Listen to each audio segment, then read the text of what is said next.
Alrighty, well, my alarm is going off. My break alarm is going off, and it is 10 o'clock on my computer. So we'll go ahead and pick back up with the next session of the day. I'm excited again to share this information with you all. So our next event is titled Afghan Community Support in Indiana and Abroad. We're going to have two speakers, Terry Dougherty with Friends of Afghanistan, and Kevin McNamara, a professor of ag economics at Purdue University. Dr. McNamara is a professor of regional economics emeritus with Purdue University. He served as the assistant director of international programs in agriculture at Purdue. Go Boilers. He's been engaged with efforts in Afghanistan since 2002, when he was invited to Kabul by the then Ministry of Higher Education, along with the reopening of Kabul University after the fall of the Taliban then. He has helped bring over millions in support and funding to support related programs in Afghanistan between 2002 and 2019. His ties to Afghanistan are much deeper than that even. He worked and lived in Afghanistan in the 1970s as an American Peace Corps volunteer. The other speaker on this session, Terry Dougherty, is also a returned Peace Corps volunteer who served in Afghanistan from 1972 to 75. He remains active in Afghan development as the chief operating officer of Friends of Afghanistan, which is a Peace Corps alumni association. Terry is still fluent in Dari thanks to his work with Afghan refugees in Fort Wayne, Indiana.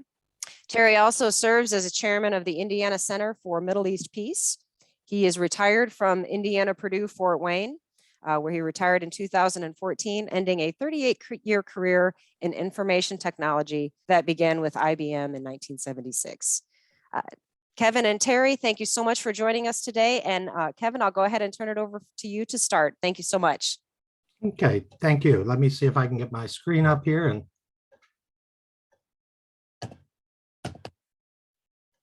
be all set. We see your slide deck. Okay. And now we see your presentation, and you sound great as well. Thank you. Okay. And I should have watched where I was opening it.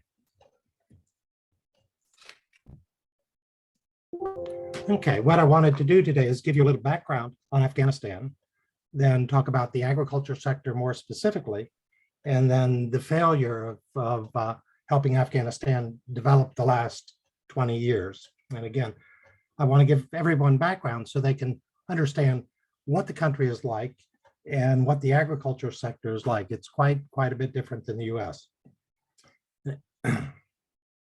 So over the last, over the 2001 to 2019 period, Purdue got over $50 million from different agencies, including USDA, to support Afghan development efforts for the ag sector in Afghanistan.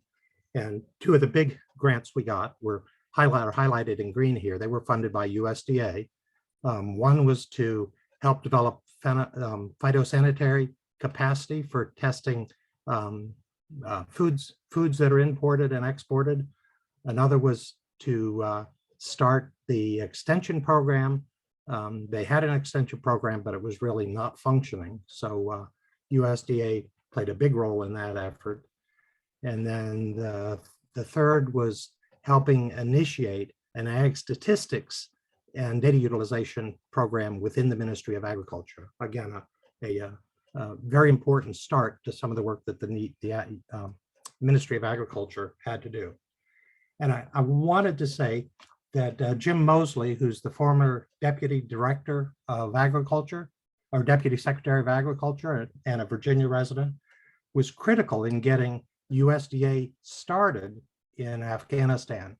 Through him in 2004, I guess, the USDA gave Afghanistan a large Food for Progress grant. It was, I think, $28 million, and that started the ball rolling.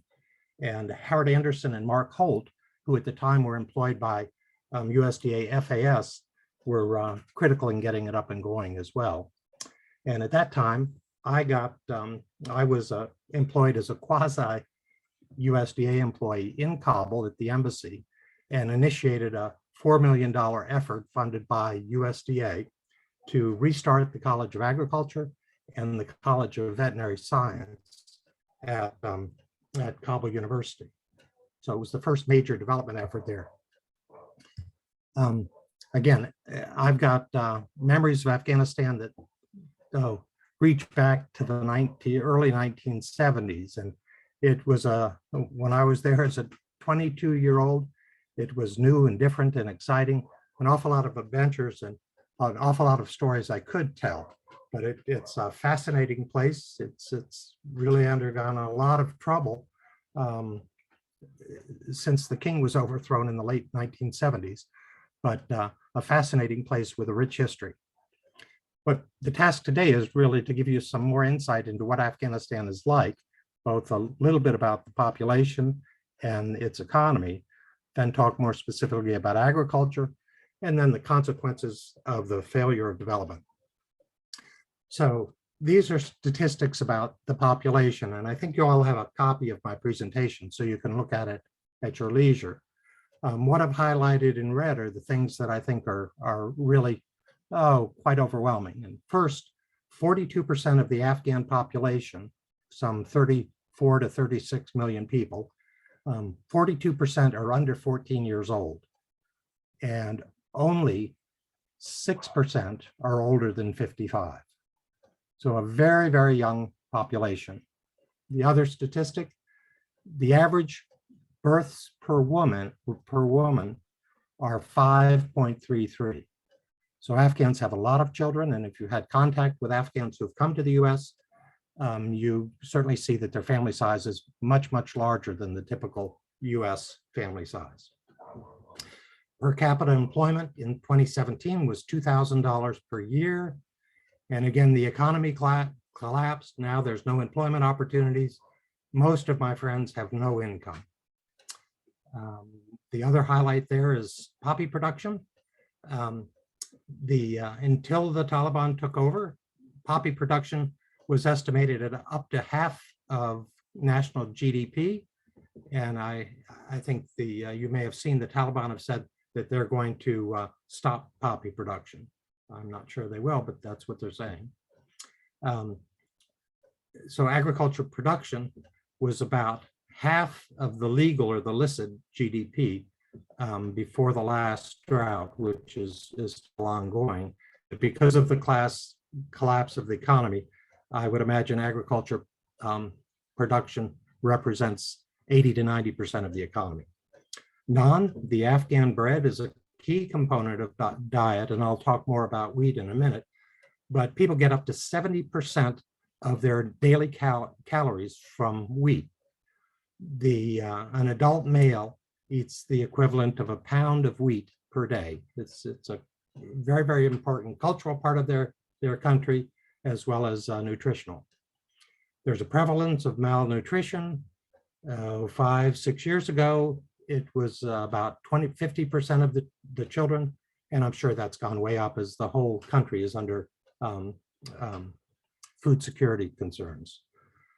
Diets are deficient in micronutrients, especially iron. So the diets are not healthy at all.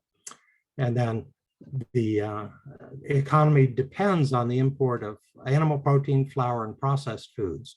And because of the collapse of the economy, there's limited trade, limited of this coming into the country. Here I've just superimposed an outline of Afghanistan over Texas to give you an idea of size. It's about the same size as Texas. This is a map of the country. The central part of the country is actually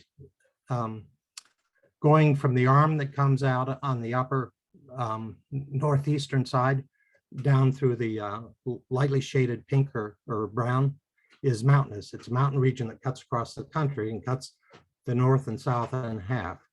The brown colored area in the north is called the wheat basket of Afghanistan. It's where most of the wheat is grown. If they have good rainfall, they can feed all of the north of the population and some of Kabul city. If they don't have good rainfall, a lot of the wheat area produced is rain fed. So if they don't have good rainfall, that production goes down, the yield goes down, and that region has trouble feeding the northern half of the country. So wheat, primary staple, is a problem. 12% of the country is arable, and irrigation is needed for production. Rainfall is not dependable. This is just an idea of what the GDP is, the gross domestic product of the country. And data are limited in Afghanistan, so it's just divided into three areas: services, agriculture, and industry. Agricultural production is 23% of the country's growth. Industry is 21%, but almost 80% of the industry is related to processing of some type of agricultural output. So it's an economy that's dominated by the agricultural sector. And I suspect some of you have an idea of what share of the US economy agriculture is in the US, but this gives an illustration.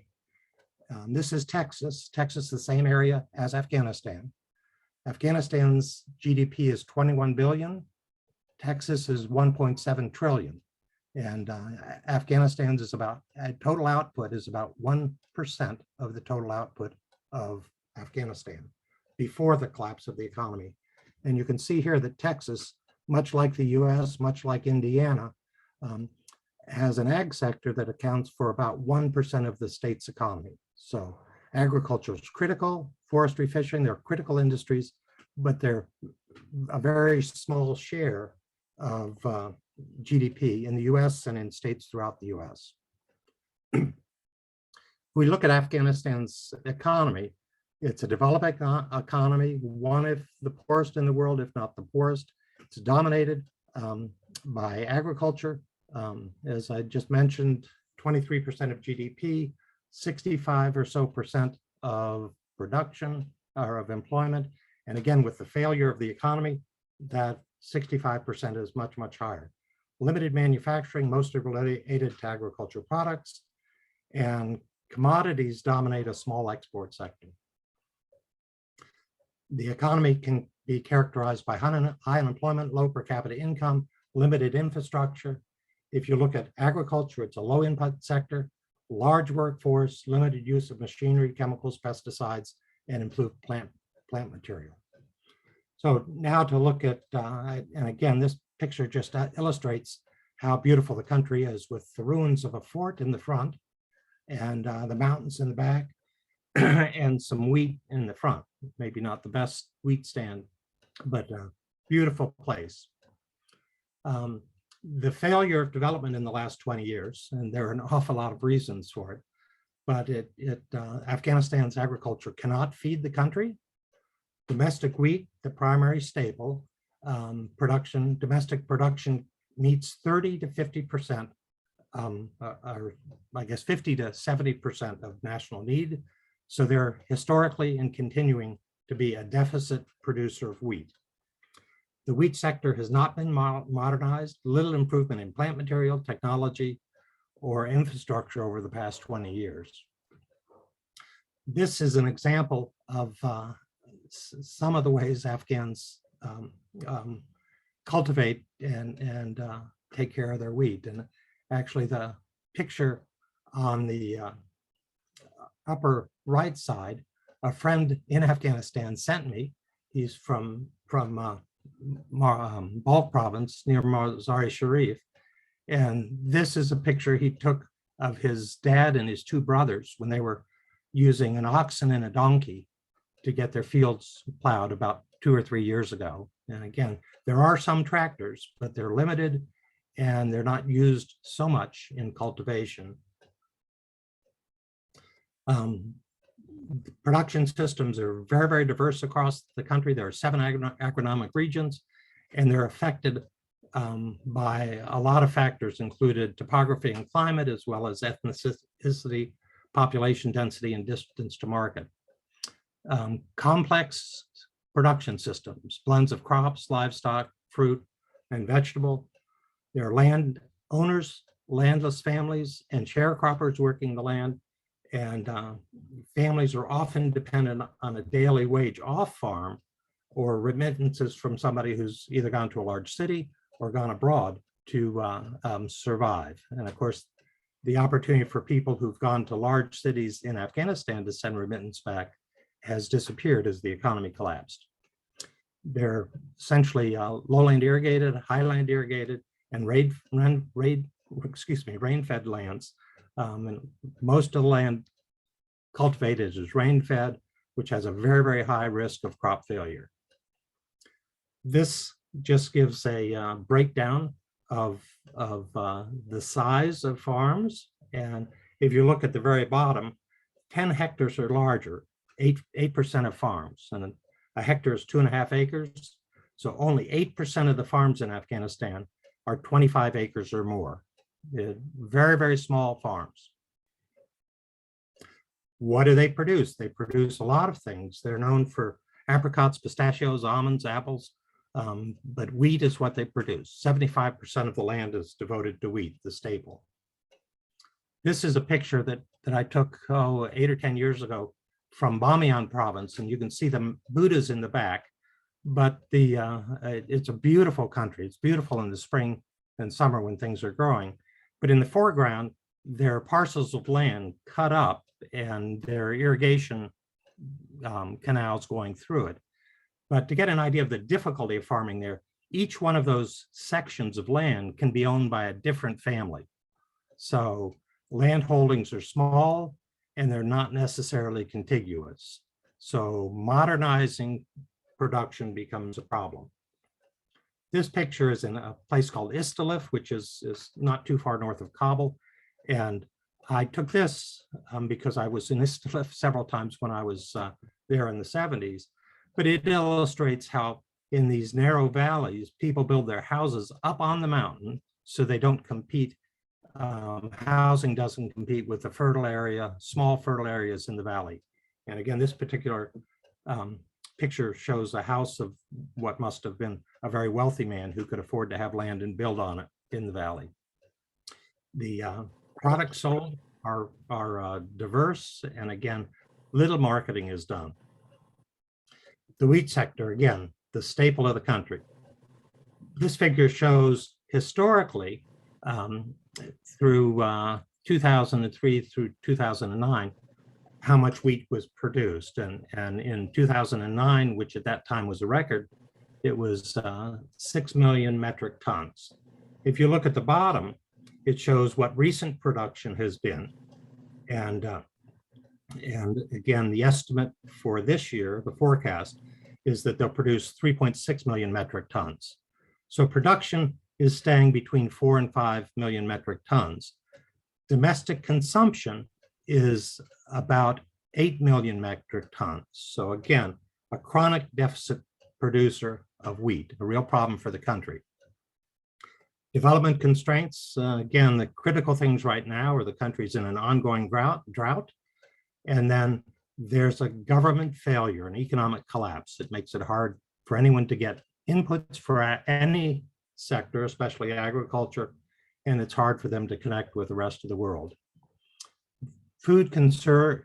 Current food security concerns are tremendous. And again, it's due to a lot of things, but the failed government is the big issue.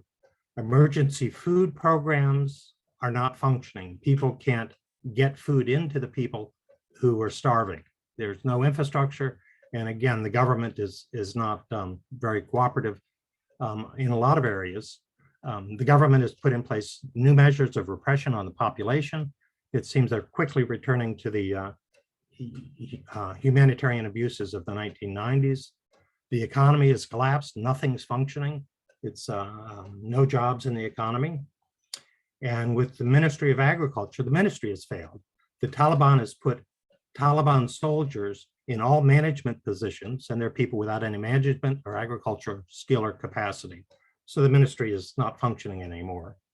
The educated managers, agronomists, economists, and such who worked for the ministry before have fled the country if they could, and are not allowed to work if they're still in country. So it's a non-functioning ministry, not supporting the most critical sector in the economy.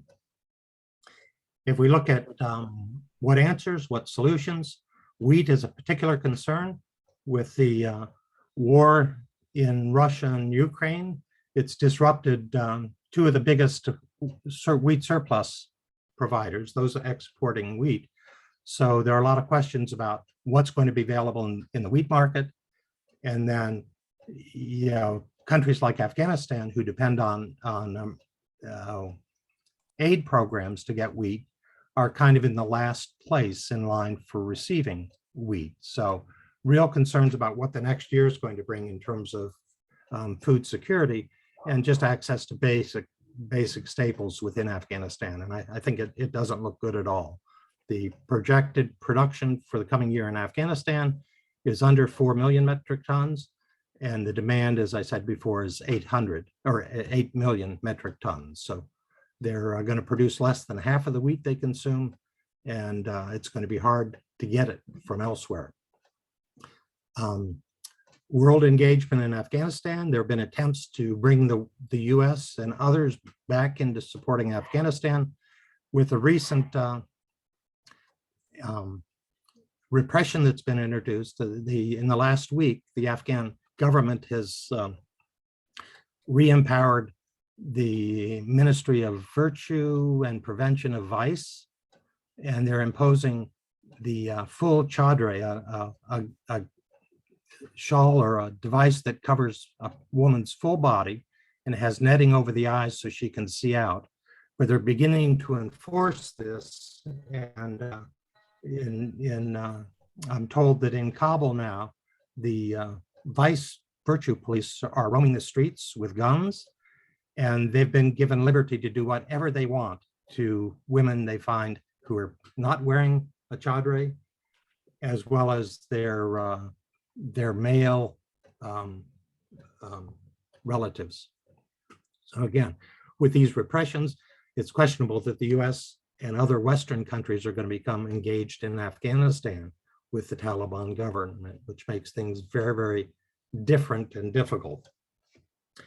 I have several friends in Afghanistan that I have frequent contact with, and in the last few weeks have asked them about what's happening and what they see as issues. And they're very, very aware of the repression that is being imposed by the Taliban. They talked a lot about the chadre and how their wives can't go to the markets that are within a block of their house without an adult or an adult family member accompanying them, and they have to wear this veil. One friend has had the Taliban visit his house twice. He's got two daughters who are 5th and 6th grade and 2 in high school. And both times they asked why his daughters weren't married. And he was warned, if they're not married, they'll take them and give them as wives to soldiers. So that friend is obviously very, very concerned about what's happening. World engagement in Afghanistan over the last 20 years, it had been tremendous amounts of money and technical assistance going in. With the failure of the world community to recognize Afghanistan, it's unlikely to change. There are no jobs. I have several friends who had positions in different ministries and with different non-government organizations on development programs, and there are just no jobs for anyone. So friends are living on savings they had, and because of the difficulties within the banking system in Afghanistan, they're limited to getting about $100 a week out of their bank accounts. And again, that's not very much for them to survive on there. Food insecurity is certainly going to continue in the country for the foreseeable future, and out-migration, which causes ruffles throughout the world, is going to continue as Afghans look for some way to escape the repression and economic failure they face within the country. So it's really going to present a lot of challenges for people who are stuck living in Afghanistan, as well as those that are anxious to get out and are able to get to adjacent countries with hopes of immigrating to Europe, New Zealand, Australia, or the US. So a lot of challenges for Afghanistan's people as we look for the next 5 or 10 years, maybe longer. And again, those difficulties are things that are going to affect the rest of the world as people try and get Afghanistan to save out of Afghanistan to places where they can live safely and pursue a good standard of living. And it's just very, very difficult to imagine what it's like. And of course, the amount of refugees coming out of Ukraine has kind of moved attention from Afghanistan to Ukraine and the immigration process, immigration system, which has been overwhelmed with Afghanistan, is the same size, but it's dealing now with, I think the US is committed to accepting 200,000 Ukrainian refugees. So again, very, very big problems in Afghanistan, Ukraine, and wherever there might else be some national or political disaster that disrupts the country and forces people into immigration. So I'll in the handout I distributed, there are several books that are very good on Afghanistan, giving background on Afghanistan, and give good insight to what's happened there. And of course, a lot of it have implications for what's happening in Islamic Muslim militantism throughout the world. So with that, I'll stop. If there are any quick questions, I'd be glad to answer questions or get people's idea of what's happening. Afghanistan invested a lot, the international community invested a lot of money and resources in educating Afghans. I think we were just at a point where in the Ministry of Agriculture, there were educated people who had managerial and technical expertise so that they could really get the ministry going. And again, in a matter of hours, that was wiped out when the Taliban took over the country last August. But they still need to rebuild with education. It's an interesting place. People are very, very hospitable, and it's a warm reception any foreigner gets there. But again, the country's filled with challenges as they look forward, and those challenges are going to impact all of us one way or another. So. Well, Kevin, thank you so much for providing us some context on Afghanistan as a whole, as well as the struggles that they're facing in agriculture and society. As a wife, as a mother, as a woman, as a person, it's so disturbing and to hear what some of these folks, friends of yours and others, are having to deal with now. We did have a couple of questions that came through real quick before we switch gears and allow Terry to speak in more detail as well. So I'll just share these with you, Kevin, if you can comment. We had one in the chat about if there's use of animals like goats or chickens in Afghanistan, smaller options for red meat, so to speak, which would help with nutrition, as well as eggs and things like that. Do you have any experience with that or knowledge of those types of farms or agriculture? Yes. Excuse me. So most farmers would have a few sheep if they could afford it, and a few goats and chickens. So they would produce meat for for domestic consumption. If you look in the handout that I sent around, there's actually a picture of the Kabul cattle market. It's a primitive market, but there are livestock sold. It's very, very expensive. The price of lamb in neighboring countries is so high.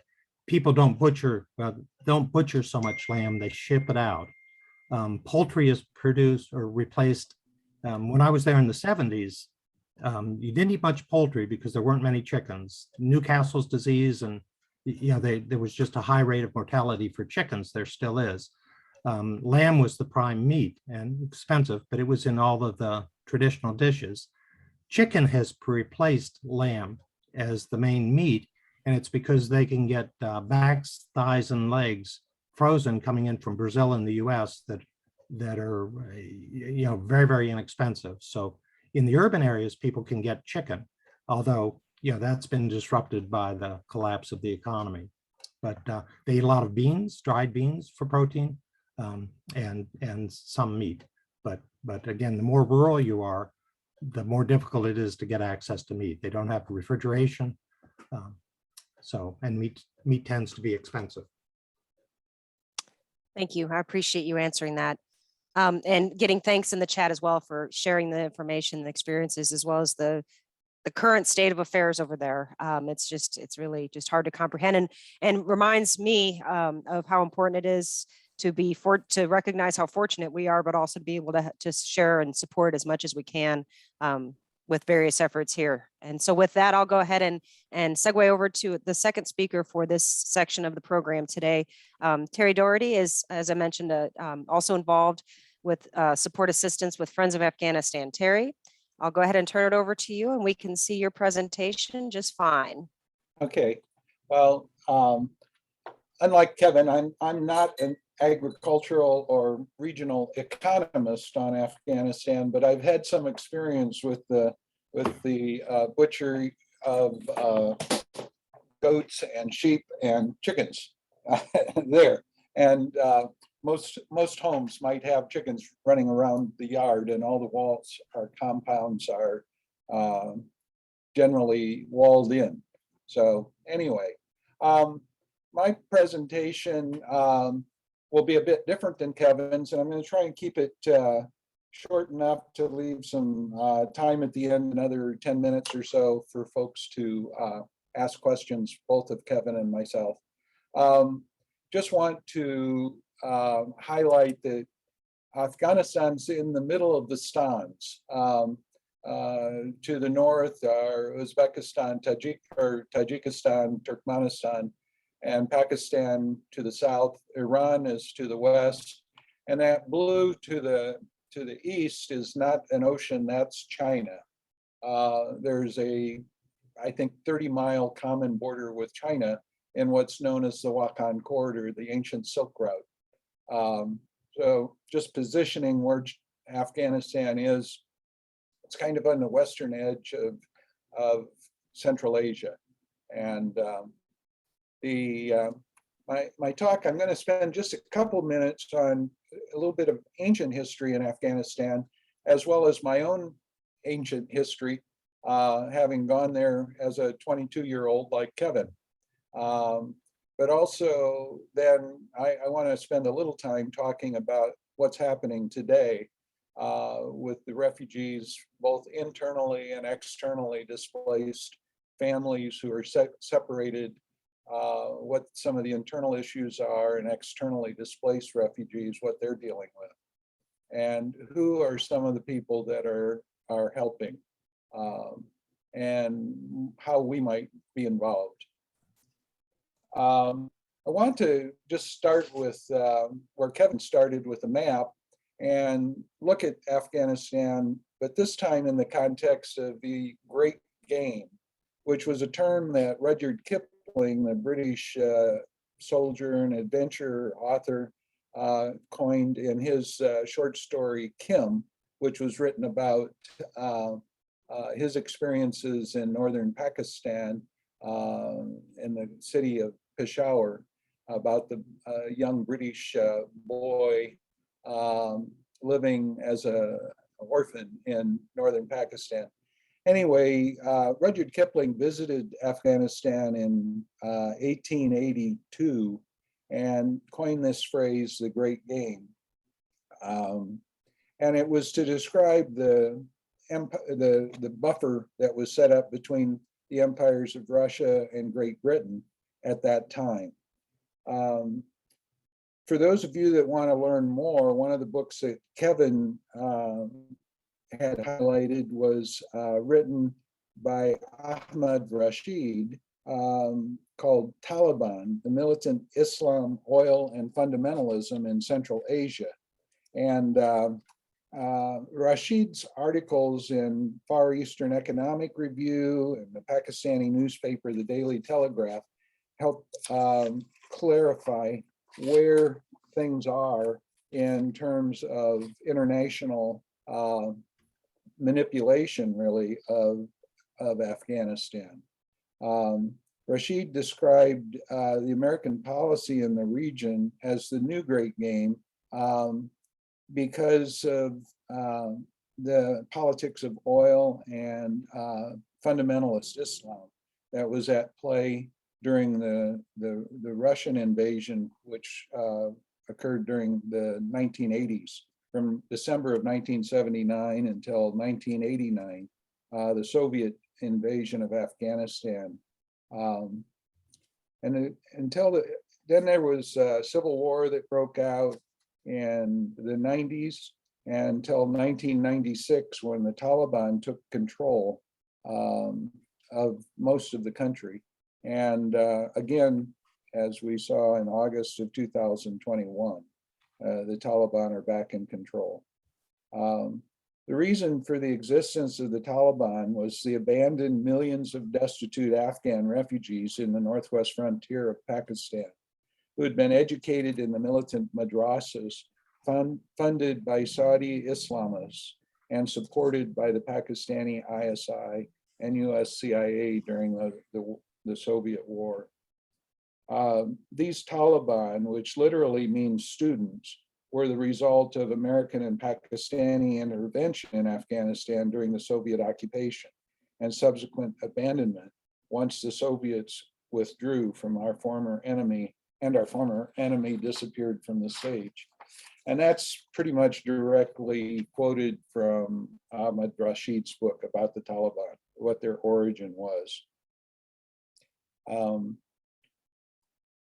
During the occupation of Afghanistan by the Soviets from 79 to 89, American foreign policy can be summed up by the statement by Zygmunt Brzezinski in a French publication, "What is most important," this is a quote, "what is most important in history of the world, the Taliban or the collapse of the Soviet Empire, some stirred up Muslims or the liberation of Central Europe and the end of the Cold War?"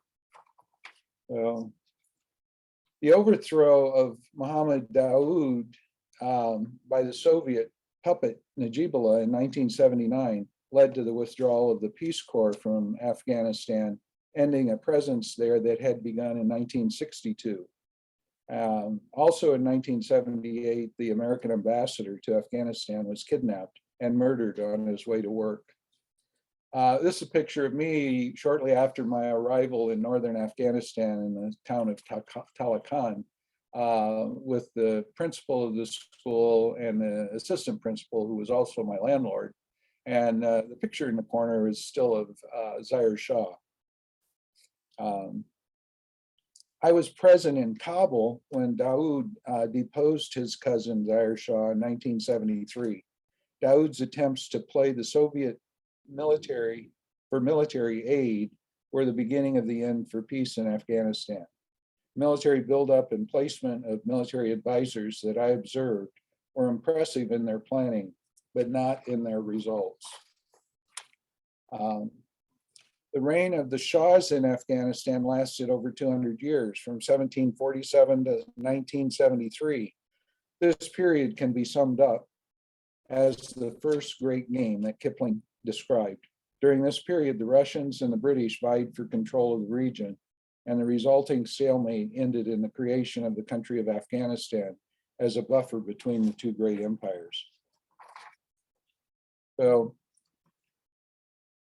another view of the history of Afghanistan can be seen from the perspective of the giant Buddhist statues in Bamiyan. These great sculptures lasted from the 3rd century to the 21st century, when they were destroyed by the Taliban in the spring of 2001. I once looked out from the head of the 165-foot high Buddha over a land that had been the crossroads of the Silk Route that connected East and West, India and China, with Russia and Europe. This land saw the likes of Marco Polo and Korean, Indian, and Chinese traders and adventurers. The Buddha statues stood as a testimony to the pivotal role that Afghanistan played in the political, religious, and commercial exchange between East and West. Even before the construction of the great Buddha, this land was conquered by great warriors of history.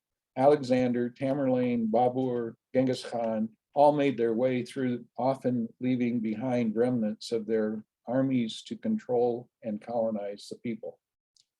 And this soldier was resting at the foot of the Buddha back in 1974. No weapon, nothing to do.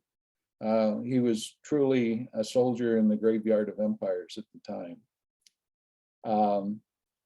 So enough of that point. So what should we be doing now? As Kevin highlighted, the situation in Afghanistan is just getting worse by the day, really. Poverty and starvation is 80% of the population is at risk of starvation. Women and girls' education. Women receive 2 years of schooling on average. This is that threat from new governments.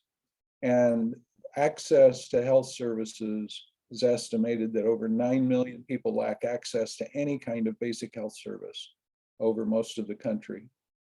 And it's gotten worse as educated population have fled the country. 2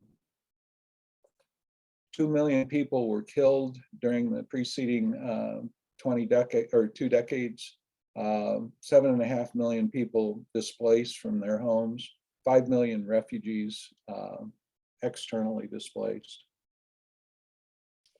So my role with Friends of Afghanistan, which is a alumni, Peace Corps alumni group, is to help identify areas that we can have an impact. And the Peace Corps alumni group that I represent has decided to support these organizations. The School of Leadership Afghanistan, which is now operating out of Rwanda. They managed to evacuate the entire school's staff and staff families to Rwanda.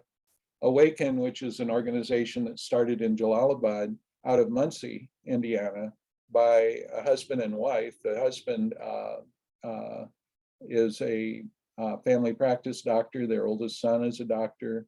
And Bibi Bahrami is the founder of this program, Awaken. I'll talk about that in a bit. And then Green Village Schools in Lashkargah, which is in the south in the Helmand Valley, which is irrigated by a dam that was constructed by American AID money and engineers that helped build the Hoover Dam, constructed the dam in the Helmand Valley. So Dr. Muhammad Khan Karati, another Afghan in Portland, Oregon, has a school on his traditional family property there. The Bamiyan Weaving Project, a group of returned volunteers have been enabling women to weave products for sale and export. Code to Inspire in Herat is an interesting program started by Fereshta Furrow, who was educated, an Afghan woman from Herat, Afghanistan, educated in Germany with a graduate degree in computer science. And she's teaching young women how to write code for mobile phones and the internet, and as well as do graphic design, and providing a good source of income. Also then a project by a former Peace Corps volunteer, Louise Pascal, who's a retired professor from Lesley University. And she has recently converted her Afghan children's songbook to digital format for internet delivery so that the diaspora of Afghans can get access to the children's music, which has been, all music has been outlawed again by the Taliban. So Afghans that have arrived in the US, 80,000 Afghans were airlifted to US military bases. 9 resettlement agencies that are charged with resettling those 80,000 are truly overwhelmed. And they're anticipating another 40,000 Afghans coming in from other places around the world this year.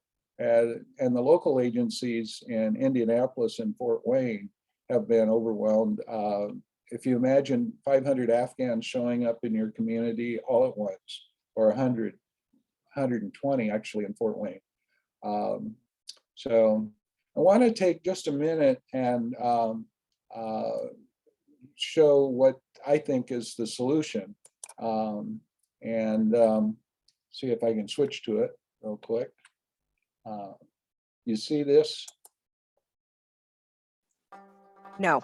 Refugees Okay. are some of the hardest working entrepreneurial people you will I'll find. make These new sure families we are get this.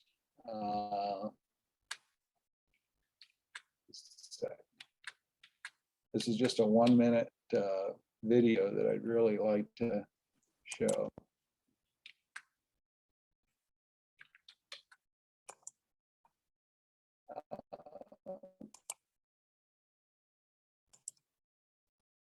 Yes. wonderful for economic development in Muncie. It is my personal belief that we as a You, community have a do moral you hear it? responsibility I just realized. We do. Yep, it was great. Okay, good. to help these fellow children of God as they rebuild their lives here with us. We cannot begin to imagine what they have been through. As a veteran of Operation Enduring Freedom, I know firsthand just how much our Afghan partners risked, including their lives and their families, to make sure we were safe, supported, and informed. In their new homes and new lives, the least we can do is welcome them with open arms and support them any way possible. Hello, I'm Dan Ridenauer, Mayor of Muncie, and I'd like to offer a heartfelt welcome to our new Afghan neighbors. We look forward to building our community together. That was awesome. I haven't seen that. Yeah, well, I want to emphasize that I think the need is to have an approach that's a community-wide approach, which is what Bibi Bahrami managed to motivate the people of Muncie, Indiana, to get behind. They are not a designated community to receive refugees generally, but the Bahrami family, being Afghan Americans who had started Awaken, a program that was focused on providing education and support for women and girls, especially in their home province in Afghanistan. Since 2005, they had a nonprofit going that had support from Rotary, from the medical profession in Muncie. They did many projects for the previous 15 years in Afghanistan, producing clean energy, a birthing clinic in Jalalabad that has over 200 babies delivered every month, water and sanitation, vocational training, and et cetera. So that's what the purpose of Awaken was originally. And then they saw the need for all of these Afghans who were sitting in military bases, and they said, what can we do? So they formed the Muncie area or Muncie Afghan Refugee Relocation Committee, which is supporting the Afghans beyond what the US government provides. The US government, with the 80,000 Afghans that came through the military bases, only provided 90 days of support on arrival to the cities where they were allocated. And Muncie drew primarily from the allocation for Indianapolis, and then raised their own independent funds in Muncie and established a group of individuals to look at each of the areas of need that are listed here: the housing and home furnishings, bills and food, essentials, welcoming families, education assistance, employment, wellness, drivers to get them to appointments, and just community-wide opportunities. They've also employed educators and driver's ed, and they've employed an attorney from Indianapolis to start the documentation process, and they're doing financial education with the Afghans. So I just want to emphasize these 80,000 Afghans plus another 40,000 coming in. And that's really where I'm going to leave my presentation, is looking around our country. We have Afghans in need here, as well as those who are here and want to be here, trying to reunite with family around the world. So with that, I'm going to stop the share and open for questions with Kevin and myself. Well, thank you so much for sharing that perspective as well. It really, both of your presentations really built on one another. And I also want to extend my thanks to the groups that you're involved with up there in Fort Wayne that are just helping through so many of the normal day-to-day things that we all take for granted that these folks need assistance with here in the States. And again, picking up where, you know, some of that initial government assistance is falling short or leaving off to help bridge the gap to get these folks as functional, productive members of society, which they want to be. They just need a little bit of help to do that. So thank you so much.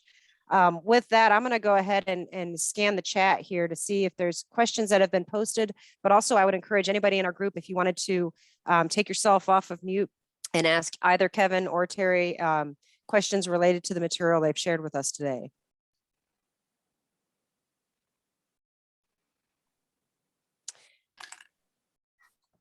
Yeah, Terry, I've got a question. This is Patrick Glassman. I know Fort Wayne has several, excuse me, has several different kind of refugee communities there. Does that help where you kind of build up a network for that support, or does that become almost competitive to help these people? Fort Wayne has, I just saw these numbers the other day, about 25,000 refugees who have settled in Fort Wayne, Indiana, of which about 12,000 are Burmese, and the remainder from all areas of the world. The problem has been that the Catholic Charities, which has settled these 25,000 refugees ever since the Vietnam War ended, we've had communities of refugees arriving, was not funded, not active for a period of about 4 years, and lost staff and lost capacity, lost institutional capability. And I think it affected all 9 of the agencies that the federal government employs in placing refugees into a community. And on top of that, the Afghans did not come in as asylum claimants. They came in as humanitarian parolees. They're often referred to as parolees. They have a year to 18 months to change their status, either to asylum or to some other category. They were vetted in the military bases before they were released to communities, and they were all quarantined for various illnesses, including chickenpox and measles, rather, after they got, I've been told, 17 different vaccinations while they were at the military bases. So anyway, it's a compounded problem of not enough resource, not enough time, and the agencies are doing their best, but they're really constrained in their capacity. Thank you for that question, Patrick, and that response. I will say, as I wait to see if anybody else wants to ask a question in the chat or come off of mute, one thing that Terry and I discussed in previous phone calls was his attendance at things like parent-teacher conferences, serving as a translator to just to help in communication with, you know, these folks that want to get their students or want to get their children enrolled in schools. And I guess if I may ask you to speak a little bit on how other aspects of the local community are working to try to embrace these groups and help them assimilate or feel more welcome in the community. I highlighted Muncie because that's a very well coordinated effort, and there's a family that's taken the lead there. Fort Wayne, there are a number of agencies. The Fort Wayne school system is very proactive and has a great experience with ESL classes and so forth. And I volunteered because I do speak Dari, and that's been a good way to get to know some of the Afghan families. But there's not a coordinated effort community-wide in Fort Wayne, and that's what I'm trying to identify is how we can get better coordination. There are a number of faith-based organizations in the city that are sending volunteers to people's homes and things like that, because Catholic Charities, quite frankly, is out of money. They're moving on. They're telling the families, okay, it's up to you to pay your bills now. And that's after only 6 months in country. So that's the problem right now, is how to support these families that have still very little education in many cases, the women especially. I'd say at least half of the families have illiterate members in their family. Adults in the family are illiterate. Another segment are people with graduate degrees in high-level government positions. We have a medical doctor, a woman medical doctor trained in Iran here. We have a woman who was a governor of a province and raised a militia to fight the Taliban. So, you know, we have some interesting folks. Wow, it's hard to comprehend the stories that you've heard and witnessed and can share if we had the time. I wish we did. I will go ahead and pause a little bit just to allow anybody else that would be interested in taking themselves off of mute and asking either Kevin or Terry a question. Hey, Jennifer, I'd like to ask Kevin a question. Yes, please. Well, I have my own question, Kevin, but also there was a question in the chat that was asked by Jason Connor during your talk. And he asked, how does supply and demand function in Afghanistan? You know, in the context of demand is high, but there seems to be limit what begins spent on food and the idea of money on food. So is bartering still alive and well in Afghanistan? So, you know, so they have traditional markets where people barter. One of the difficulties they have when they have good production is that there's, when they produce vegetables, there's no secondary demand for it. So you sell a vegetable or fruit when it's ripe. And if you're an early person in the market, you can get good money, but by mid-season, the market's flooded. So you're giving away product. So, you know, there's not a coordinated modern marketing system, and there's not an infrastructure for processing, a very, very weak industry for sorting, grading, and exporting fresh produce and fruit. So it's difficult because that sector was really not developed. You know, they do have nuts and dried fruits that they traditionally exported, but what they do now wouldn't meet international standards. So it's a real problem. And the big problem the last 2 years with the drought and then since August with the collapse of the economy, you know, there's no money to buy anything. So if you live in Kabul and you're somebody who has some savings, you can certainly get the food you need. But as you get out of, over 70% of the people live in rural areas without good access to anything, and there's just no food. So they're dependent on some type of emergency relief, and that system's not functioning. So the real problem is that there's not enough food coming in as aid into the country now. So there's no access just to the staple of wheat. So it's just you know, a failed economy that in a country that really never had an agriculture sector that was developed enough to feed the country. Thank you. I mean, that kind of segues to my question, which you mentioned fruit and nuts. And having lived in a couple of xeric countries, I mean, silviculture was so huge. I mean, it's not the staple. I mean, the staple is wheat, and you seem to be a row crop kind of guy. But silviculture was always a huge addition to the diet, and that's the production of fruit and nuts, because you know, in desert-like countries, it's a lot easier to be developing trees that have deep roots and can access the groundwater as opposed to rain fed and the rest. So I know we've been focusing on the last 2 decades of war, but of course, Afghanistan's had 4 decades of war. So is it a matter of that the grove of figs, the grove of apricots, the grove of almonds got blown up or bombed or burned? And it's hard to replace that because you burn a wheat field, you can replant the next year. That's not quite so true with silviculture. Was silviculture never a big thing in Afghanistan?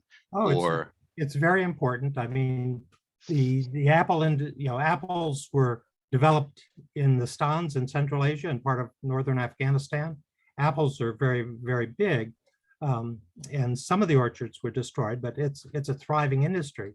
But it doesn't take up much of the land. They grow pomegranates. Pomegranates are delicious. They attempted to, they were sending pomegranates to South Korea, and Afghans were given pesticides to use on the pomegranates. And when they tested them in South Korea, they were so dangerous to eat, they wouldn't accept them. So Afghans aren't familiar with commercial fertilizer, commercial herbicides and pesticides. So they tend to muck things up with it. But I mean, I remember in the 70s, they had apricots and all these varieties of apricots. And there was a delicious apricot that you could only eat if you knew someone had a tree, because it ripens on the tree and then its shelf life is a week. So you can't ship it anywhere. They do have a tradition in almonds.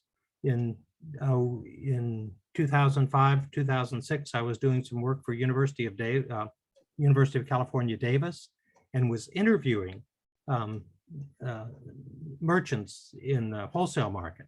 And I found that I could buy California-grown almonds for less than domestic almonds in the market.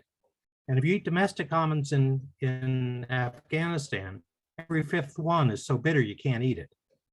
So again, it's an important industry and a very good tradition in it, but it didn't modernize. And again, educating Afghans to improve it takes time, but there's a lot of potential with it. It's just not very competitive because doesn't meet national international standards very well. But if you're in country and get that stuff domestically, it's really good. so, I mean, I understand the lack of modern knowledge. I mean, again, 4 decades of war, how much of the traditional knowledge of just growing those trees has been lost? I mean, the death rate in the country has been huge. Well, I think people still know how to do it, but a friend of mine from Minnesota who was in the Peace Corps with me, grew up on a little farm in northern Minnesota. I learned how to graft trees from him. He was going out and helping Afghans do it. In the mid 70s, they would let a tree mature and see how the fruit was before they would graft. So again, and I was in California with a couple of Afghan friends from Kabul University, and we went to an almond farm. And in California, they get almond trees in production in 3 years, and they're replacing them in 7 to 9. In Afghanistan, the almond trees don't come into production for 7 or 8 years, and then they let them grow for 30. So again, if we could have gotten more Afghans to the US or elsewhere to get a good education in horticulture and sent them back to apply the technology they knew to their cultural systems, it would have been a godsend for Afghanistan. But unfortunately, things didn't work out very well. In Afghanistan, there were a lot of instances where international experts were coming in and trying to force production technologies that would have been appropriate in Europe, the US, South America, large farms, on Afghan farms that are 3 or 4 acres.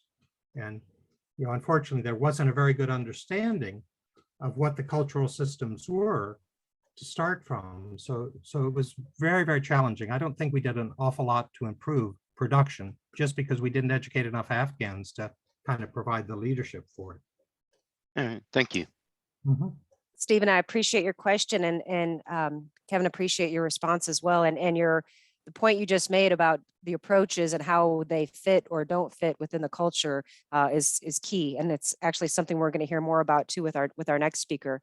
If you gentlemen are okay, we've got one more question that we'll take, and then we'll switch over to our last speaker for the day. So with that, I'll go ahead and turn it over to Albert Tinsley. Hey, I was wondering, what is the rural versus urban component of these emigres, and are any of the rural people finding a way to get involved in agriculture in Indiana? Yes, well, Terry would have some insights too, perhaps, but in Afghanistan, about 72% of the population is rural, and they're the least educated of all Afghans. And when you come to settling those people in rural areas of the US, they become isolated, and they don't have the kind of access that they and their families would need to services, to education, or to other Afghans. So I'm not aware of much of an effort. Most of the settlement areas I know are in urban areas, small or large urban areas. And again, these people have a lot of challenges to face, adjusting, having lost everything they had, and then coming into a new culture, a new economy with limited skills to help them resettle with. So, and again, commercial agriculture in the US, yeah, I think you almost have to have a degree in agriculture from Purdue to be successful. Well, not always Purdue, Kevin. Well, But I would just say that there's probably at least a 50-50, maybe a 70-30 split of rural and uneducated Afghans who are in the Fort Wayne area. They came from provinces outside of the major cities, and they were soldiers. They were involved in the military in some form or other. And often their wives are totally uneducated, illiterate, and they have large families. So they're struggling. They're really struggling. And employment for the men right now is $17 an hour working at a place with fiberglass, doing manual labor, basically. So yeah, no, it's, if we could get them off to some of our Amish farms, they might do okay. Under the Amish leadership, maybe. So, yeah. So I just wanted to mention one other thing. Retired General Brian Copes and retired Colonel Cindy Chastain were the leadership with the U.S. Indiana National Guard in a program that put National Guard people affiliated with agriculture in host province, Afghanistan, it was a one-year tour of duty, but they funded or they supplied agriculturalists to help in development in host province, one of the most dangerous places in the country. But General Copes and Colonel Chastain did an excellent job of getting that program started. And the people who took over annually for leadership in the country were just excellent. So if you know anyone in the National Guard, you might ask them whether they were involved in that effort, and just acknowledge what a good job the Indiana National Guard did in supporting efforts in Afghanistan. I appreciate those comments, Kevin. And whether you knew it or not, you gave me a fantastic segue to our last speaker. Caroline Clarence is our last speaker, and she actually just put into the chat that she'd worked with Cindy Chastain. So it's a small world in some respects. Before I switch gears, though, I just want to say thank you again to both of you, Kevin and Terry, for your time, your willingness, your content, and your education and sharing this information with us, not to mention just all the hard work that you've been doing throughout the years. And please continue. And folks on the call, I'll be sharing materials that these gentlemen prepared and shared with us, so you can take a look at it after the fact. And if you want to learn more about the organizations that they're working with, by all means, we'll make sure to share that information with you.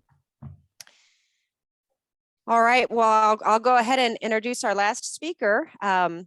and she's an NRCSer. And so they're kind of bringing it closer to home here within the NRCS family, although she's not in Indiana, but she's close by here in the Midwest. So Caroline Clarence started working with the USDA in 1999 as an agricultural engineer. Her expertise is in wetland restoration planning, design, project management, and habitat management. Through the USDA Foreign Ag Service, Caroline served as a provincial reconstruction team agricultural advisor in the Paktika province of Afghanistan. And she was there from February 2009 to March 2011.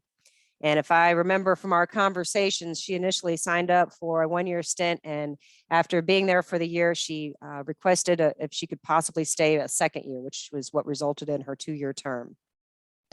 In that time, she assembled a team of college-educated Afghan men with degrees in agriculture and developed a program to teach people basic subsistence ag at the district level. So a real locally led ag support structure, which we should be familiar with.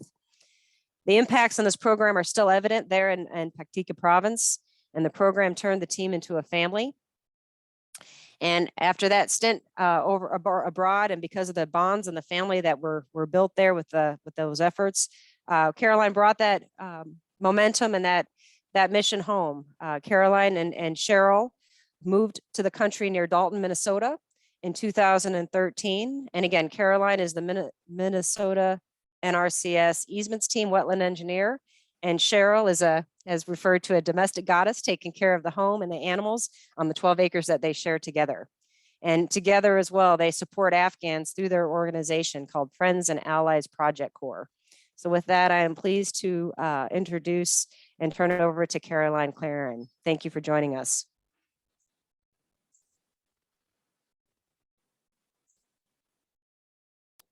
Took me a second to find the mute button. Thank you very much. You're just fine, and we can hear you great. All right, that's good. So as listening to the previous speakers, my presentation in my mind has changed quite a bit, because there's other perspective, and many of the questions from the listeners are what made me think I need to maybe switch up my priorities. Number one, those 80,000 Afghans that were evacuated, about 50%, maybe even more, were not people who worked directly with the US. So they weren't translators or people that worked with my program. A lot of them were soldiers, and I don't begrudge anybody getting out of Afghanistan, but when we stopped evacuating those that were eligible for the SIVs, tens of thousands of them are still in Afghanistan. Those that are eligible for the P1 or P2 referrals, thousands and thousands of them are still in Afghanistan. So we started our work, but we certainly haven't finished our commitments there. And that accounts for why there's no one in the family that's educated, or no one in the family that speaks English, is because they weren't people who were working daily with the US while we were there. Secondly, about agriculture. And, when I saw the announcement for urban agriculture, I thought of all the Afghans out there that may have come from early, or the ones that I'm supporting, Cheryl and I are supporting right now in Pakistan, that have agricultural background. Commercial agriculture and the opportunities there might not be compatible with the education that the Afghans have, but the urban agriculture, I think, is right up their alley for anybody who has experience in Afghanistan.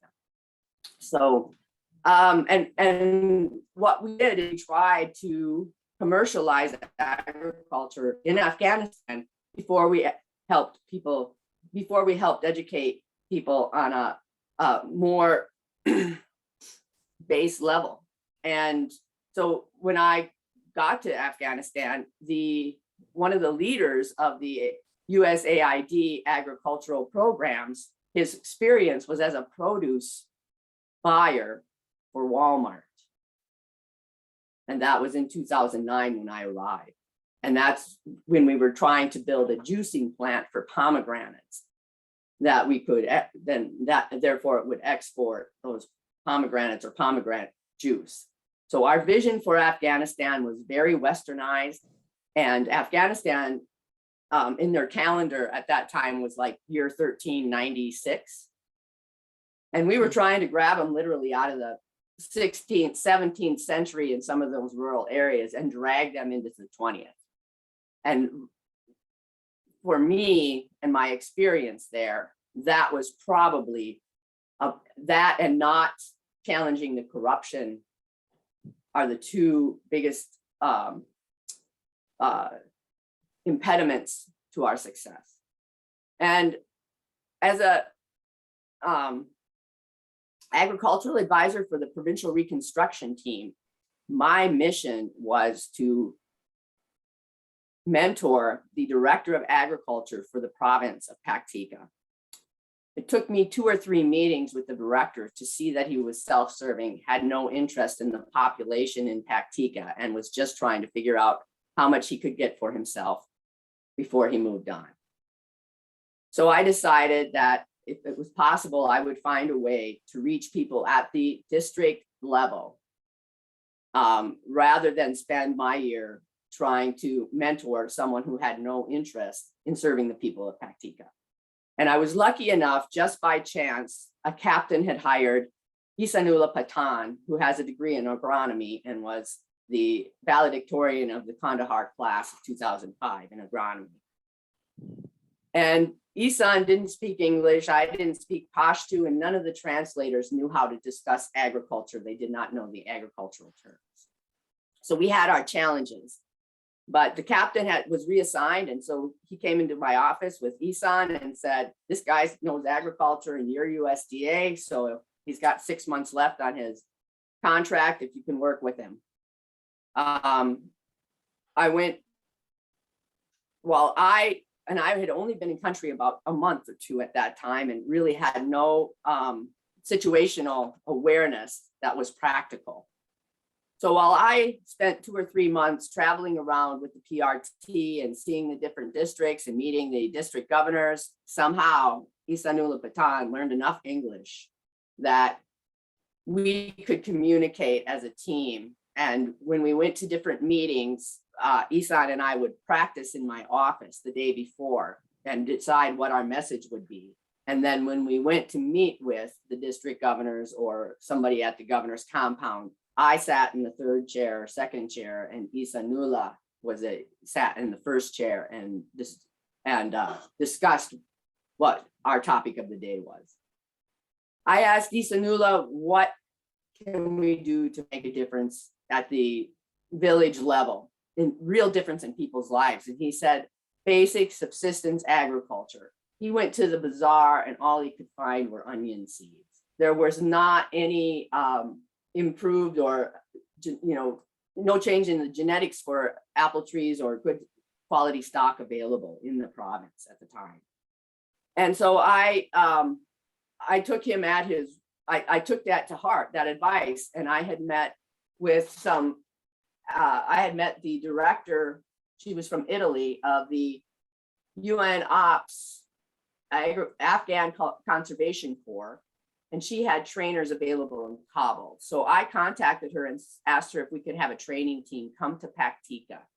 And she said, if you can get secure travel, we can come to Paktika if you pay expenses.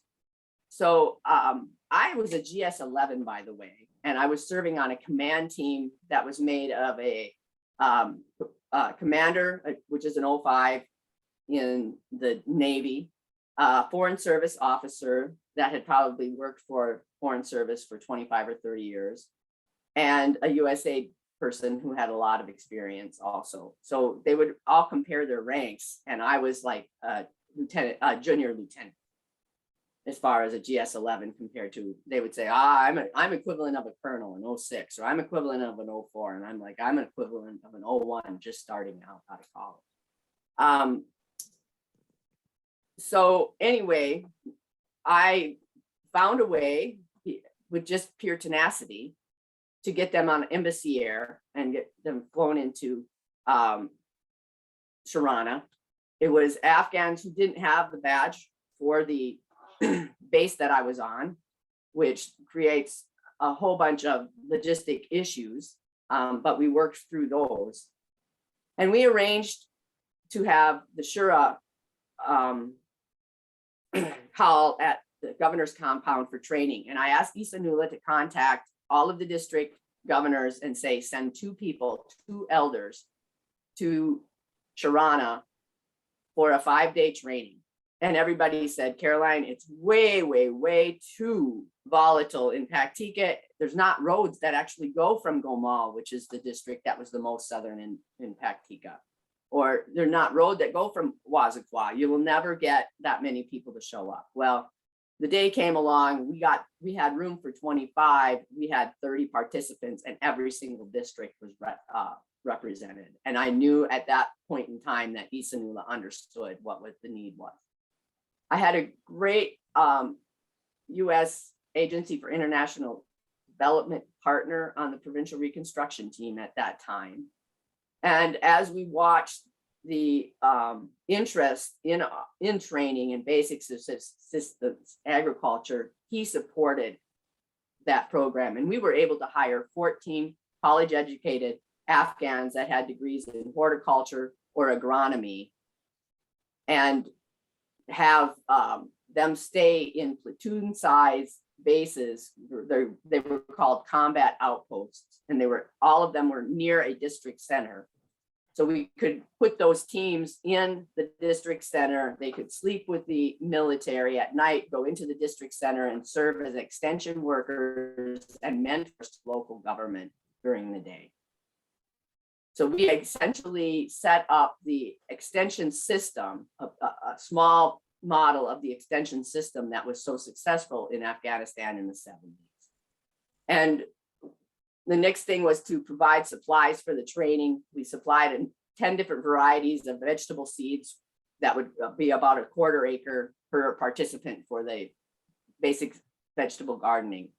Buckets with the irrigation hoses for irrigation training. 2 apple trees and an almond for the orchard management training.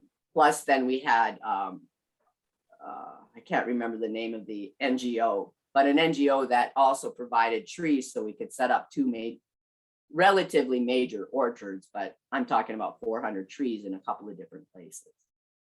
And the district centers went from absolute deserts of, all you would see when you walked in would be the Afghan National Police sleeping or eating lunch, to hives of activity once they developed a relationship with the trainers that we had. And we, in 9,000 people we affected directly, and each one of them, if they had 10 family members, which is not unique, that's how many we affected in a 1.5 years, directly with education and providing of basic materials.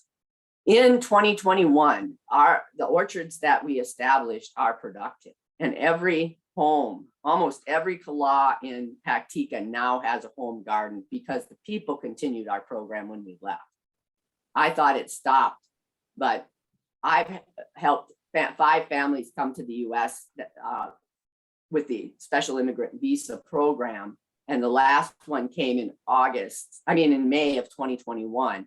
Issa Nula Patan, who was my first trainer, who was the first person on my team. And he's the one who told me that Paktika had continued our program, and they built on the orchards in the areas where we just distributed 3 trees per family by expanding it through grafting, which is another thing that the trainers taught. They taught grafting, they taught how to build and use fruit dryers. And we also did small water projects. So that was the work that I did in Afghanistan. Caroline, I'm sorry, I didn't mean to interrupt, but I just wanted to make a couple points. I just wanted to clarify for the audience that I think you wanted to hit on some of these points before your kind of prepared materials. So I had a Right. couple folks asking about, should I be seeing something on screen?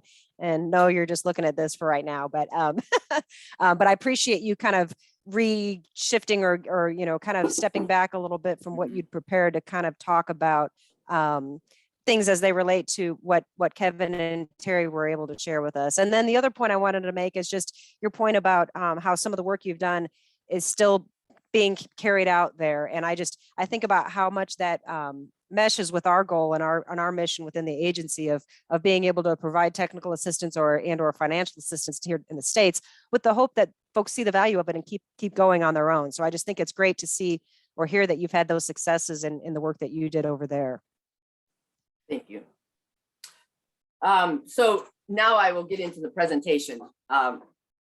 This Friends and Allies is we started in December. When Kabul fell, it was like soul crushing. But lucky for me, my phone started dinging and ringing, and I became occupied with trying to help people either get on those planes that were evacuating or get their process started for applying for special immigrant visas or P1. So I think about 10 of my team members left in the country that were planning on staying in Afghanistan and now realized that they needed to start the special immigrant visa process so that they could get out of Afghanistan, because the country that they were trying to build was no longer possible once the Taliban took over and the US left. So Friends and Allies is what came out of that work after Kabul fell. One of the reasons that I went to Afghanistan in the first place is because I get to do this for a living. These are project photos that from projects across 2 states, both Minnesota and Wisconsin. I think anybody who's worked in wetland restoration, a lot of us fell in love with it. I've been lucky enough to work in wetland restoration since I started in '99. Caroline, should we be seeing your slides? Yes, can you see them? No. Okay. I have them up if you would like me to share, or if you want to share your screen, that's There fine you go. too. Can you see, I'm imagining these beautiful wetlands that we're not getting to see. can you see them now? I see the Paktika province with a group in front of it. Yeah. There we There go. we go. Thank you. So this is our organization and information about it. We just got our tax exempt status. Tenacity, once again, proved valuable because we got it in 3 months, and that is almost record breaking. These are the wetlands that I've worked on, and I'm grateful every day for the opportunity to work with NRCS in this program. This is December of 2009, and the team that we put together. Can you also see my mouse? Yes, ma'am. All right. Isanullah Patan lives in Fergus Falls, Minnesota, 20 minutes from us with his 4 children. Samia Dean lives in Fergus Falls. Also, he has 4 children, 2 of them born after he came to the United States. Let's see. Wasil lives in California. There's one here that's not pictured, Islamuddin. He also lives in California. So we've helped 5 families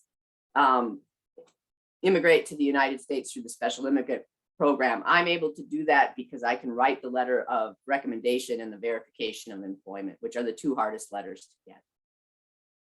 Bang Achaksai, Tabaruk, Walid, Sanalhaq.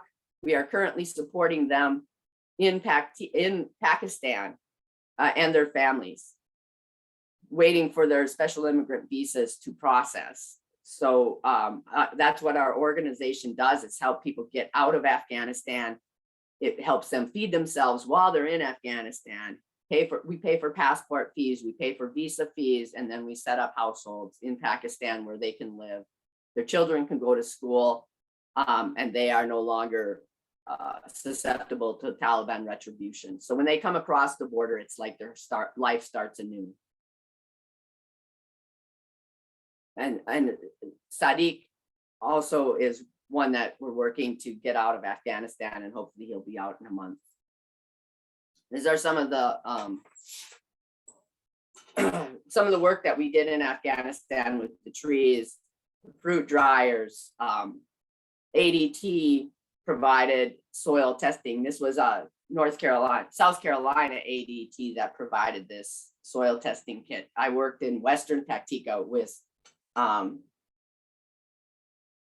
the Indiana ADT, and we did a lot of evaluation for watershed size projects. My first dream was to start a Afghan conservation corps similar to what we did in the 30s with the work and education program. But the Army decided it was USAID's to fund, and the USAID decided that it was the Army's to fund. And that's when I switched my focus to education at the village level. And our projects morphed into small water projects. It started with this dam that was failing, and the US was going to draw this dam down in order to fix it. And the village said, if you draw the water down now, that's all the water we have for the summer and the year while we're growing our crops. So the trainers in that area had already developed a relationship with the village elders, and they came up with a solution to fix it. And the PRT paid $5,000. Half of it went to the material of rocks, and the other half went to people working at $6 a day. And then this particular greenhouse, we flew it all the way down to the border of Pakistan in very southwest Paktika. And I started out with the greenhouse plan. I started out with all these plans, and then I don't know how many people in the crowd will be familiar with the name Bo Bergdahl, but he left the base in Paktika on July 3rd of 2009, 3 months after I got in country. And actually this agricultural training program, I also call the road back to Mest, because that was where the combat outpost that he was on when he left it and got captured by the Taliban. And we had been in Mest 3 weeks before he decided to walk off base, and we're building relationships with that community. And then the US decided after he was captured, they were doing everything they could to recover him. And that meant beating down a lot of doors in a lot of villages all throughout Paktika.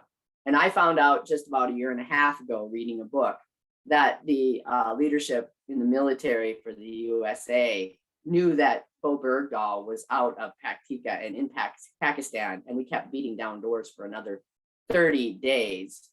So getting this greenhouse to where we got it to, and a lot of other logistics were extremely challenged and delayed due to the search for Bo Bergdahl, but we just persisted on.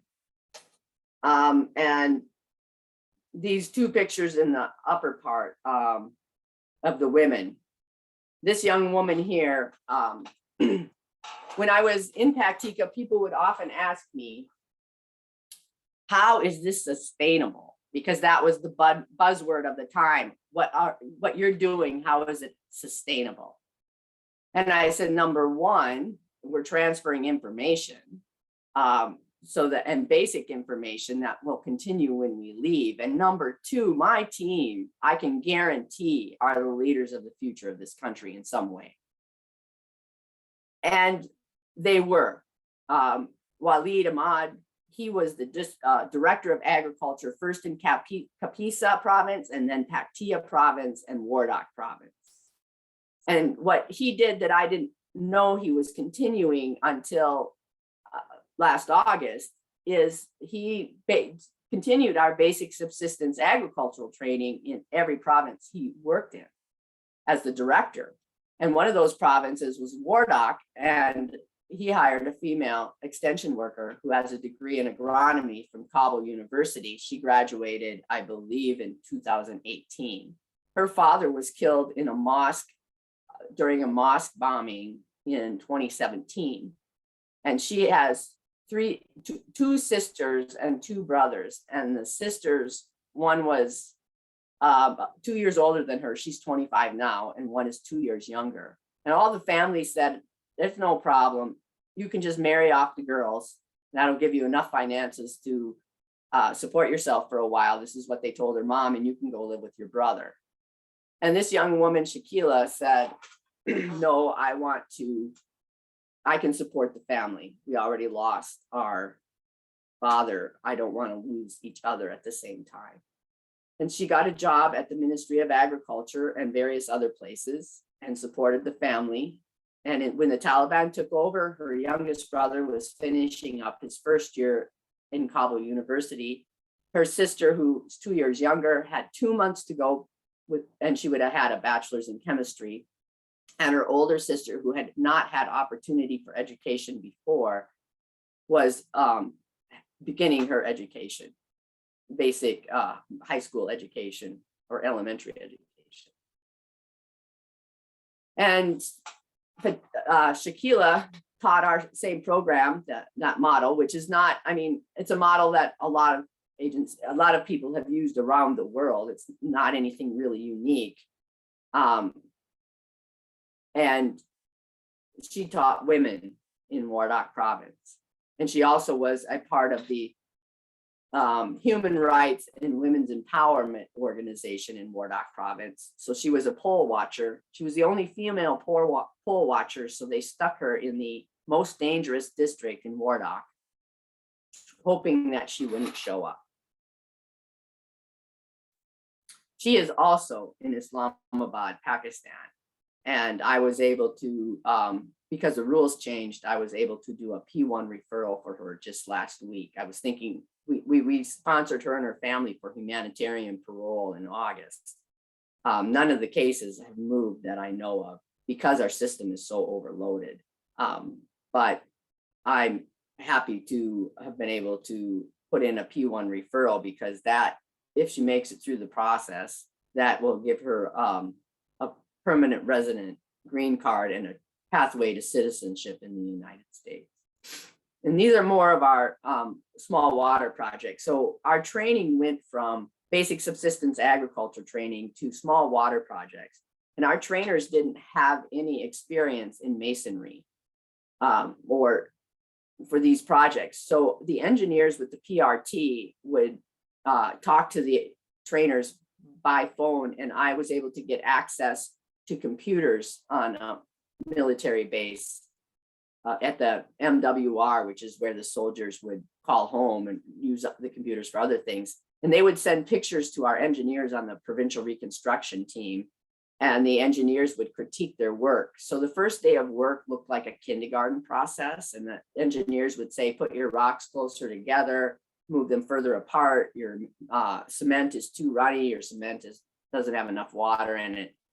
And by the time they moved through about the first third of one project, I'm sure the knowledge from the community, as the community looked at what was happening, also the masons that maybe were in the community or in the area came in and also gave advice. And so we did 26 of these little water projects. Lining an irrigation canal provides an increase of like 40 or 50% of water immediately, quantity, and much better quality. And we also they have an underground piping system that it's unreinforced. They just dig a tunnel from one place, one manhole to the next, and they'll run those for tens of miles.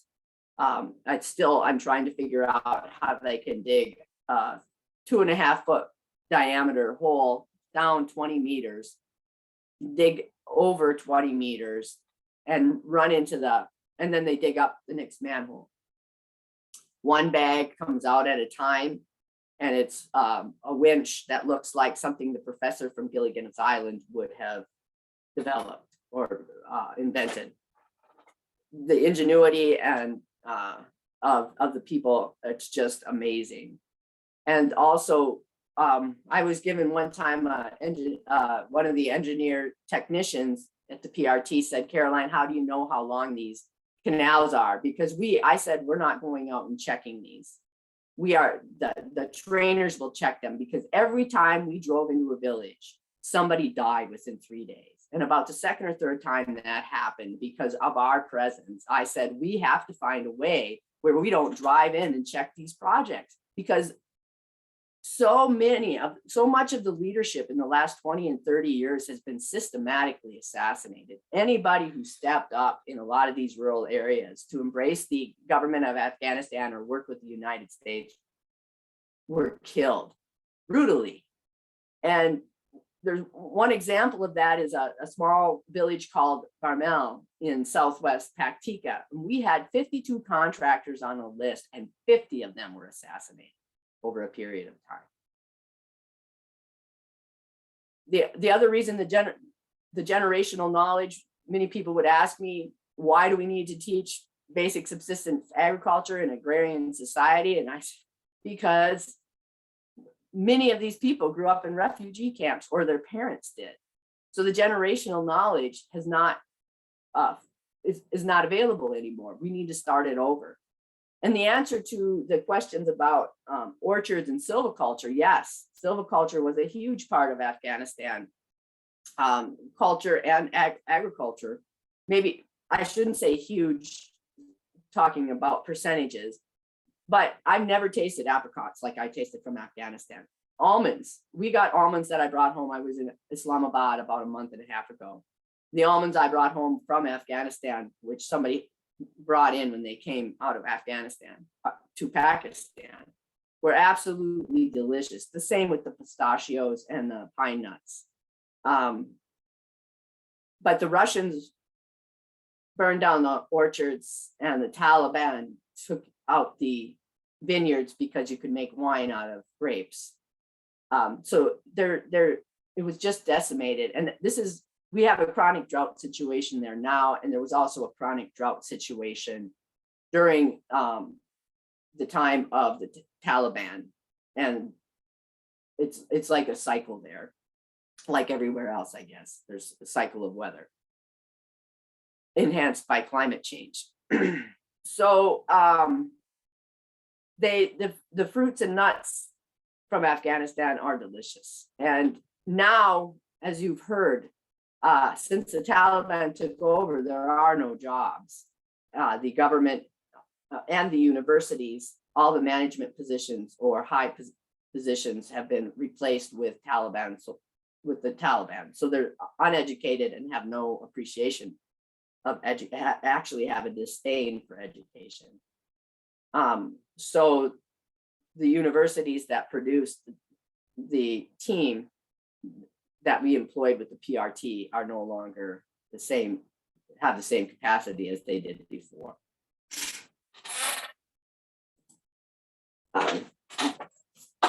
Once the Afghans come to the US, the first two families, they settled in Fergus Falls, which is close to us. And I think a lot of those that we are working with in Pakistan will also come to rural Minnesota. Job opportunities in agriculture for the fathers have not been great, but I shouldn't say great, they don't exist. But they can start out a job at $17 an hour here and support a family of 4. Minnesota has good benefits for immigrants, they get the same benefits as anybody else, depending on income. The first family that came now is off of any outside support, including they buy their own health insurance through their employer now. So that is a success story. And their kids are doing great in school. Fergus Falls School have been absolutely excellent. Their ESL program is tremendous. And down here in the corner, this is Haywad. He was with the first family that came, and he and I didn't speak the same language, but we bonded immediately. And we didn't have a conversation for about 5 months or 6 months, but about a month after he went to school, we could finally have a conversation, which was really neat. And they love swimming, skating in the winter time. We were digging potatoes. We grow gardens here. We raise pigs of all things, not just for our own consumption. But I was the SEPM for LGBT in 2016, 17, I believe. And so I was speaking at one of our area meetings talking about diversity, and I'm like, in our family, in our home, right at that point in time, you couldn't probably get a more diverse group of people. At the top, it's the married lesbians, and at the bottom, it's the very conservative Pashto family from Afghanistan. And now that family has increased. We also have, I didn't mention, a third family. They came to Fergus Falls, and then left and went to California for a year and a half, and now they live in Moorhead, Minnesota. They wanted a bigger city, but they really didn't like living in California. They really love Minnesota.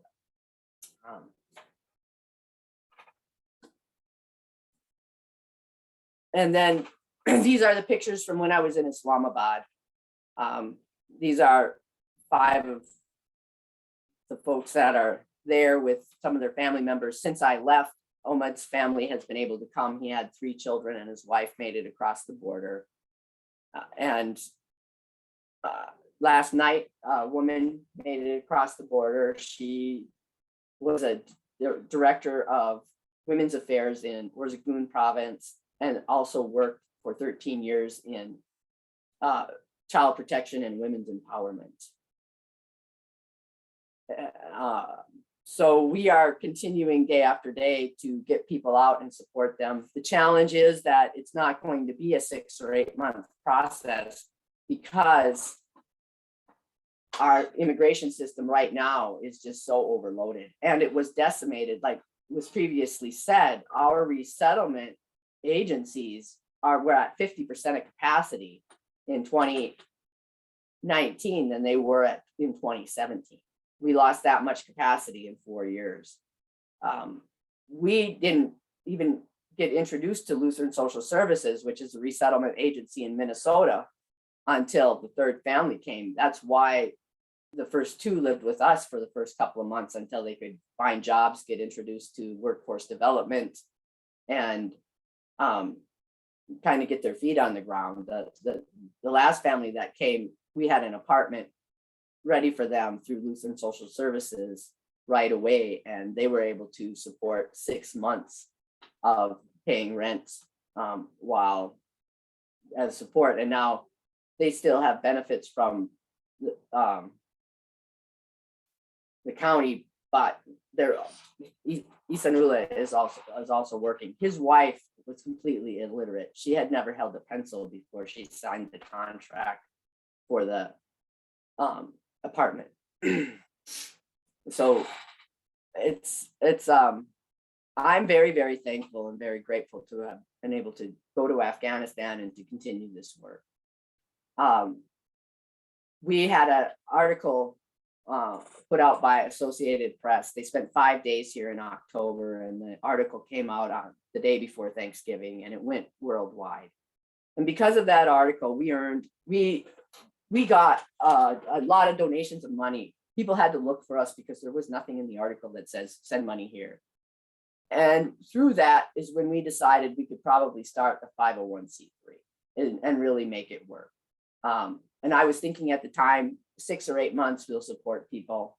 Well, now it's looking more like 18 to 24. So it's going to be a long-term commitment, but absolutely worth it. So the cost of getting right now for expenses to live in Afghanistan for a month and eat is $300 minimum. Passport fees are $70. Visa fee to get out of Afghanistan, for Pakistan is $450. Set up an apartment. It's gotten much more expensive in Islamabad because of the pressure from Afghanistan. So it's about $1,200 to do your security deposit and furnish an apartment. And then 1 month of living expenses is about $1,000. And then school tuition, luckily, is cheap. So as soon as they get out, the girls are back in school, the boys are back in school. They have a lot of different elementary schools that are in the neighborhood, so it's not far for the kids to go to school. And they teach in English in Pakistan. The business and the primary language for business and teaching and education is English, because there's so many other languages. So they needed one common language, which is nice. Any questions? I know I went through a lot here. You Caroline, can- Caroline. Yep. Oh, go ahead. I'm sorry. You can contact me through my email. I will put in chat my email and phone number. Thank you for that. And, I just can't thank you enough, as well as our other speakers, for joining today. I do see a question in the chat, and this might be open to everybody, any of our speakers to answer, but anybody else, as you have questions for Caroline or our other speakers, please feel free to raise your hand, use the raise hand icon, so I know to give you the floor, or you can type it in the chat. We did have a question come from Jason Connor. He asks, what are the barriers to sending people, these folks, seeds such as, onion, sweet potato, et cetera, for more recent varieties? Is it trouble getting the supplies there where the materials are needed? Is it kind of a distribution thing? What's the biggest hurdle to some of those types of efforts? Well, I'm not sure right now. I don't, getting in and out of the country or transporting those types of things, I'm not quite sure how to do that. But I do know that up until August 15th, one of the guys that I'm working with, he was a farm manager, and they were propagating sweet potatoes somebody had brought from the US. They brought two potatoes, and Sanal propagated one, and the professor propagated the other, and Sanal said, I won. My potato resulted in more kilograms. So the supplies up that all of our work in many non-governmental organizations were carrying on work until right up to August. So the varieties and the education and things like that were, I think the supplies were available until then. Okay, thank you. And Terry, I see you brought your camera on. Did you want to add any comments there? Yeah. Kevin, go ahead, Kevin. Well, in her, actually it was Carta was supporting International Center for Agriculture in Arid Regions, was supporting wheat development. And they imported some wheat varieties that they sent to Herat. And apparently they were not aware of the 100 days wind that comes out of the west in Herat. And they sent a variety that was so tall, it all lodged. So the people who took the seed and planted it had a high cost because they didn't get any yield. And there were also a lot of people who didn't understand that Afghans don't really use fertilizer other than night soil. So the access to inputs is very limited, and of course they're expensive. So I think with what Carolyn did, is kind of the way you have to do it. You have to almost hold hands with people to help them understand how to utilize modern technologies in an agricultural system that's subsistence and not very much aware of how you do other things. And it's, I mean, she was in one province, one of the most dangerous provinces to be in the country. But it's very, very high cost to have a person in the country to do it like that. And unfortunately, with the fall of the last several years, with the decline in security in the country and then the fall of the Afghan government, it just makes it so much more difficult to impact things. Excellent point. I wanted to just suggest too that for this audience, I think to be aware of some of the United Nations projects, the United Nations Environmental Protection, UNEP, had an active program in Afghanistan. A student of mine who became a Fulbright scholar worked for UNEP for several years in central Afghanistan in Bamiyan province. And they were doing soil retention and environmental work in a mountainous region that uses irrigation farming to raise potatoes, okay? central Afghanistan, Bamiyan is very much like Idaho. So those were potato fields in front of that Bamiyan Buddha. So it's a very diverse agricultural problem. But like Kevin points out, there's a lack of understanding of modern technology. So how do you get through that? And Caroline, your work in Paktika or Paktia, which was it? Paktika or Paktia? Anyway. Paktika. Okay, yeah. It's a very different culture depending on where you are in Afghanistan. There are many different ethnic groups, and the rivalry between the ethnic groups is a serious problem. So. And in Bamiyan province, the season's not long enough to grow wheat. So their production staple is potatoes, which they then sell and bring in wheat. And the New Zealand Army was there at the PRT, and they put in large concrete units to store potatoes. And what they didn't realize is that Afghans won't put their product together to store it. They store it by themselves or by family unit. So they put in all these large three-walled containers, and people park vehicles in them, or they were never used for the intended reason.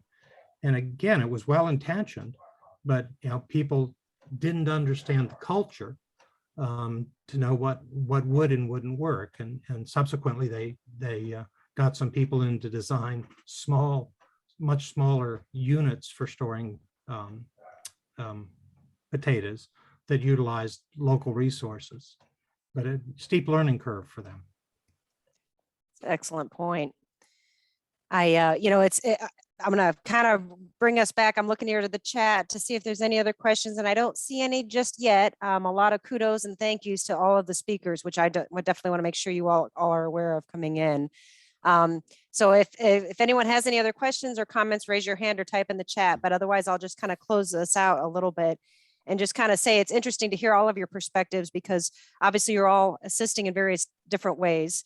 And also, highlighting the differences between the type of individuals that you're assisting, whether they be in Afghanistan or here domestically, whether they've come as what you termed humanitarian parolees versus those coming through with special immigrant visas, who they are, what skills they have or don't have, and what needs they then have as a result of that. So it's very interesting and things that I never knew about until I started engaging with all of you. So I appreciate that.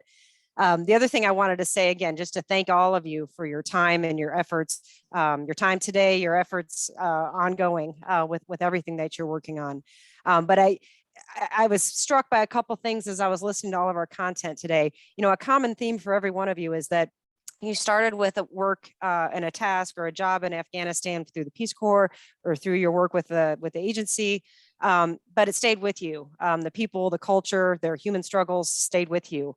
And so you've felt it in your heart and in your minds to continue to assist those folks, even after being over there and assisting with that task. The other thing that struck me for our NRCS group here today is the parallels to the 9-step conservation planning process. I can't help but think about it and about how the conservation planning process, which is a planning process in general, in my mind, parallels with the stories that we've heard today about, identifying problems and then also therefore opportunities, working with folks locally to determine the objectives that best suit the group and the needs to address those problems, utilizing the resources that you have available to you to develop different alternatives, trying out different alternatives on things that work better or maybe don't work quite as well to alleviate the issues, and then working forward to implement that plan. So these are things that we do in our work, albeit to a much smaller degree or scale. But I felt that parallel as I was hearing everybody's stories, and I just wanted to share that with you all. With that, and before I close out, any other last comments from anyone on the call?